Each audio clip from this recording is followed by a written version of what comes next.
Dia 27 de outubro de 2022, Paulo Ricardo Paul, coronel de polícia reformado.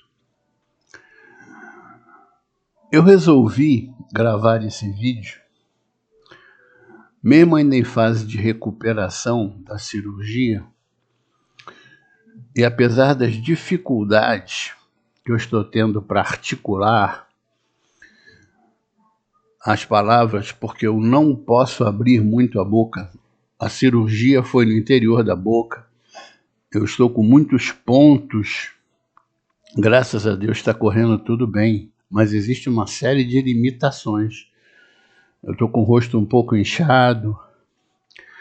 E eu só pretendia voltar a gravar vídeos na retirada dos pontos que está prevista para a próxima terça-feira.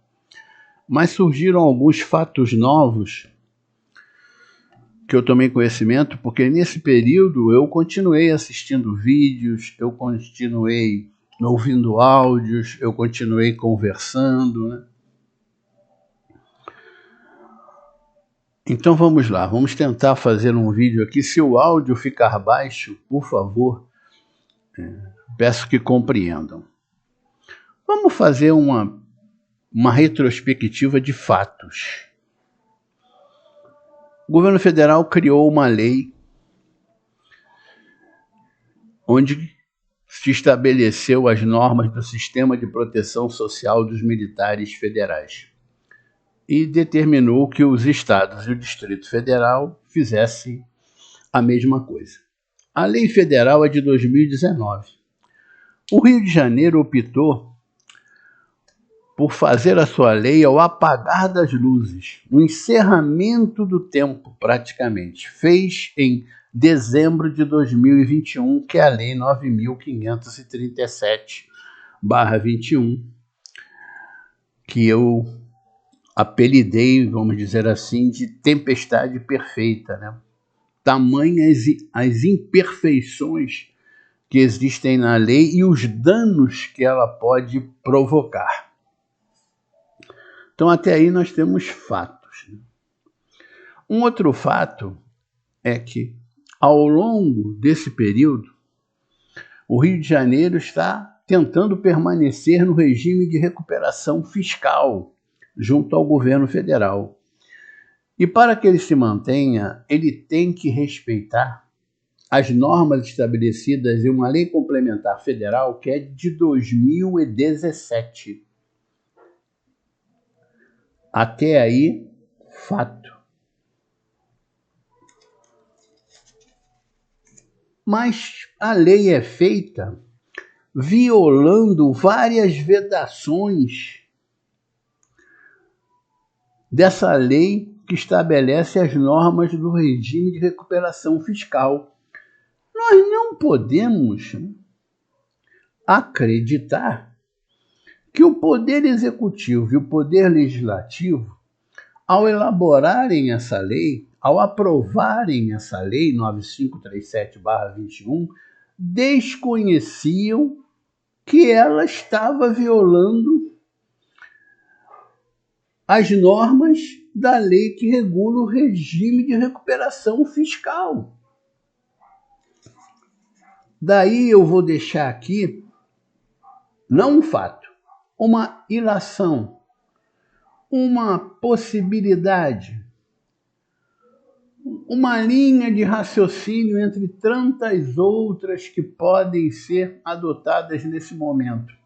Notem que ainda não falei do Poder Judiciário.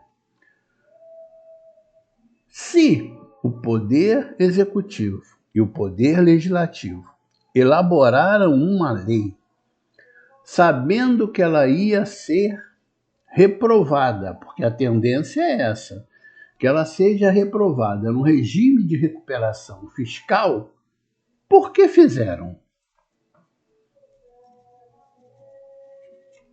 É a mesma coisa, por exemplo, que um clube de futebol colocar em campo um jogador de forma irregular. Ele já sabe que vai perder os pontos. Então, o que o nosso Poder Legislativo e o nosso Poder Executivo do Estado do Rio de Janeiro fizeram foi criarem uma lei que,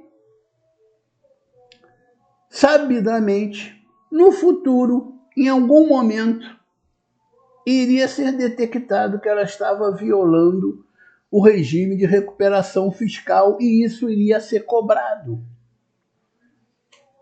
Será que fizeram de propósito? Eu não sei. Agora, não podemos esquecer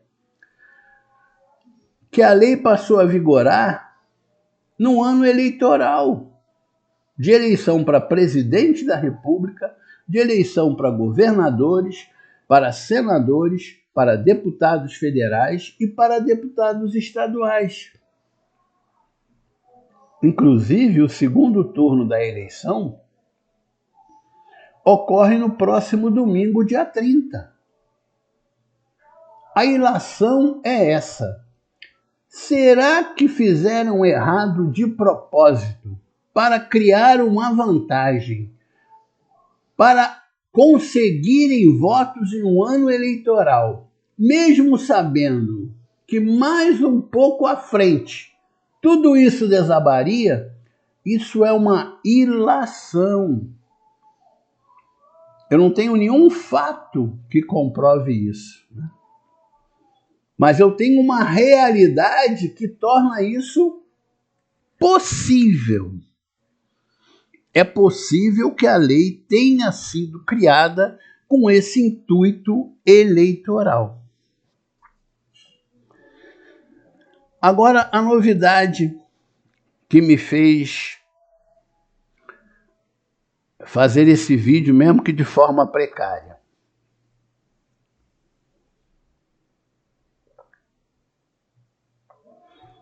Eu assisti no canal da doutora Miriam Ben uma decisão em segunda instância desfavorável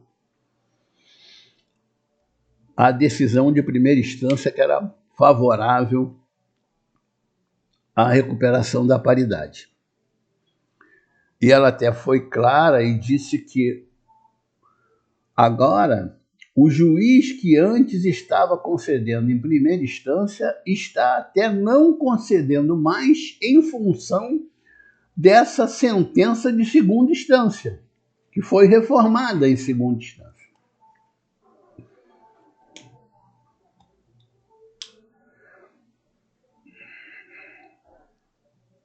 A lei 9.537/21, ela foi tão mal feita, tão mal elaborada, que ela permite uma série de interpretações, sobretudo do Ministério Público e do Poder Judiciário, que não conhecem o nosso sistema remuneratório.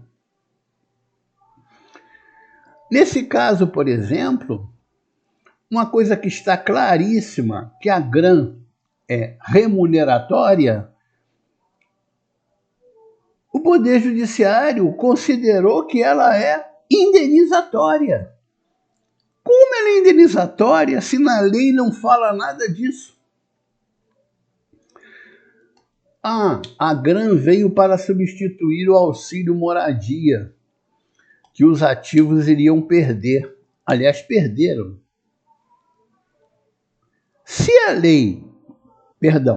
a GRAM fosse indenizatória para substituir o auxílio moradia, ela seria no mesmo percentual do auxílio moradia e aplicada da mesma forma na composição do vencimento do ativo. Então, o que aconteceria?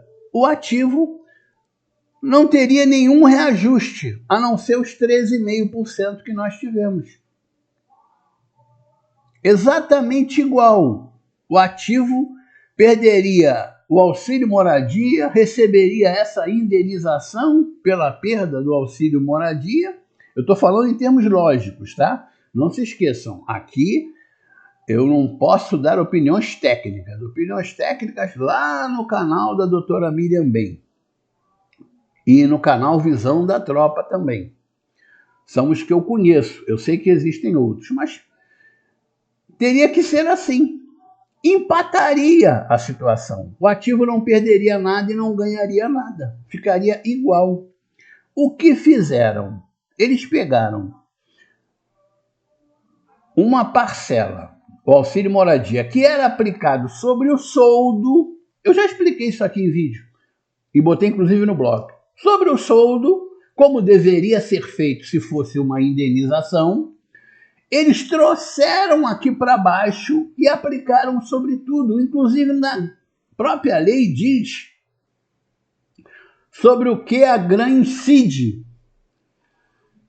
Então, isso elimina completamente a possibilidade da GRAM ser indenizatória. Volto a dizer, eu estou falando em termos lógicos. Né? Se você vai perder uma coisa, vai ser indenizado para não perder, não ter seu salário diminuído, você coloca uma coisa igual. Mas não, eles fizeram de uma forma que eles quebraram completamente a paridade e a isonomia, que já não existia. Então você vê, eu já dei o exemplo aqui, exemplo que foi colocado algumas vezes em comentários no meu canal, no nosso canal do YouTube. Subtenentes já entraram aqui e já publicaram comentários que a diferença deles para um segundo tenente, que é o equivalente, porque eles ganham um posto acima, era de cerca de 3 mil por mês. Não podia ter acontecido isso jamais. Se fosse para indenizar a perda, seria no mesmo percentual, 107,5%, se não me falha a memória, e aplicada apenas sobre o soldo. Que aí ia ter o mesmo vencimento bruto. Então eu acho que essa alegação ela vai cair por terra. Porque as próximas ações, os advogados já irão se valer disso, dessa decisão, dessa opinião nessa decisão, para desconstruí-la, porque ela não é uma realidade. Agora, eu tenho certeza que eu nunca falei, acho que a doutora Miriam Ben também nunca falou canal Visão da Tropa, pelo que eu me lembre, que a luta no judiciário seria fácil. Não, a luta no judiciário é muito complicado. É muito complicado. Nós já temos aí na história da Polícia Militar do Estado do Rio de Janeiro e do Corpo de Bombeiros Militar do Estado do Rio de Janeiro várias lutas junto ao Poder Judiciário muito complicadas. Essa não deve ser diferente.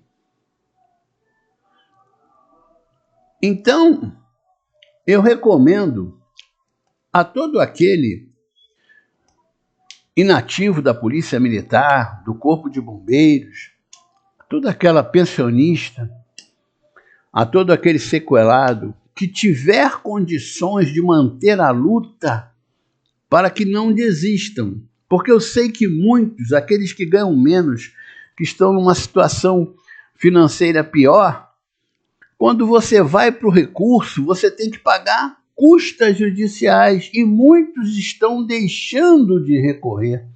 Até quando perdem na primeira instância. Por quê? Porque não tem como manter os custos do advogado e as custas judiciais. E se perder de novo? Então, eu conclamo a todos aqueles que puderem que façam isso, que entrem com recursos. Eu irei entrar. Todos sabem que eu estava esperando uma decisão da AME, porque lá na AME tinha uma ação coletiva. E eu estava esperando para verificar se eu continuava lá ou não, porque o nome dos associados ainda não estava incluído na ação. Resolvi, então, ingressar no escritório do Dr. Espínola com uma ação individual. a ação ainda não deve ter sido nem protocolada, né? Deve estar em fase de feitura, até porque toda hora surge um fato novo, né? Então o advogado tem que refazer todo aquele processo. Mas eu garanto que eu vou à última instância que eu puder ir. Eu vou usar todos os recursos que eu tiver direito de usar. Agora, quando eu não farei isso? Qual é a possibilidade de eu não cumprir essa minha promessa?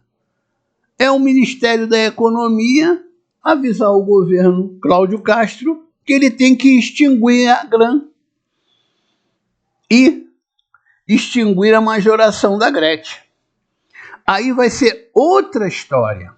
Porque se acabar a GRAN, não tem por que ter uma ação para ganhar uma coisa que acabou. Não há por que fazer recurso para uma coisa que acabou. Eu não acredito que até domingo, que é o segundo turno eleitoral, que o Ministério da Economia faça qualquer movimento nesse sentido.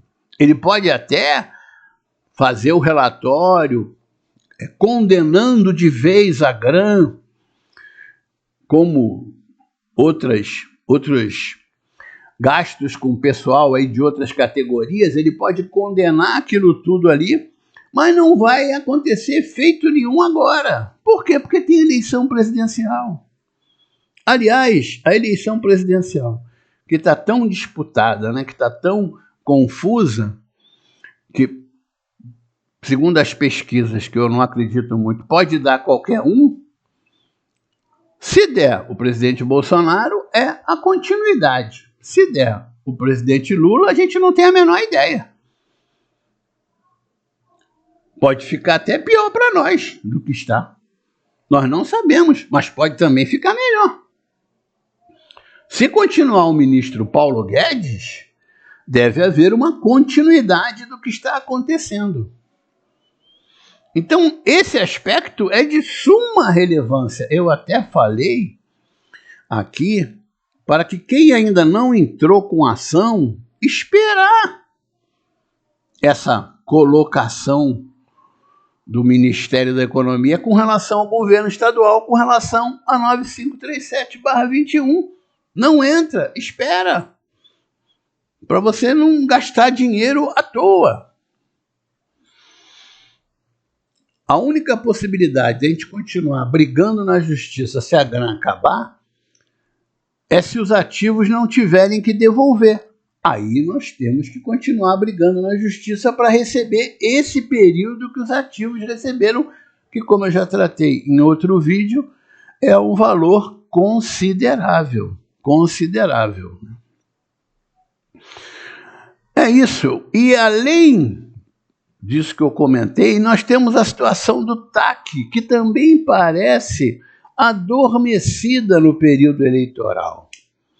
Então nós não podemos também deixar de fazer aqui uma ilação, que muitos já fizeram aqui no canal, mas é ilação, não é fato, não tem comprovação nenhuma, é de que o TAC foi uma forma só de empurrar com a barriga até passarem as eleições. Isso tudo nós vamos obter as respostas, porque as eleições vão passar.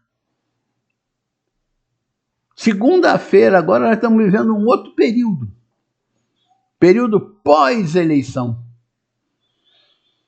Então nós vamos saber, se o TAC não for uma questão de empurrar com a barriga de forma a passarem as eleições, ele vai continuar fluindo lá dentro da sua normalidade. Peço desculpas, né, pelo fato como estou fazendo, pela maneira como estou fazendo esse vídeo, né, com alguma dificuldade, até já me alonguei demais, devia ter feito um vídeo mais curto. Agora, por favor, não esqueçam, eu comentei fatos e comentei ilações, possíveis interpretações. Será que isso tudo já era de conhecimento do Poder Executivo e Legislativo quando deram esse grande benefício para os ativos, para eles usufruírem apenas no período eleitoral?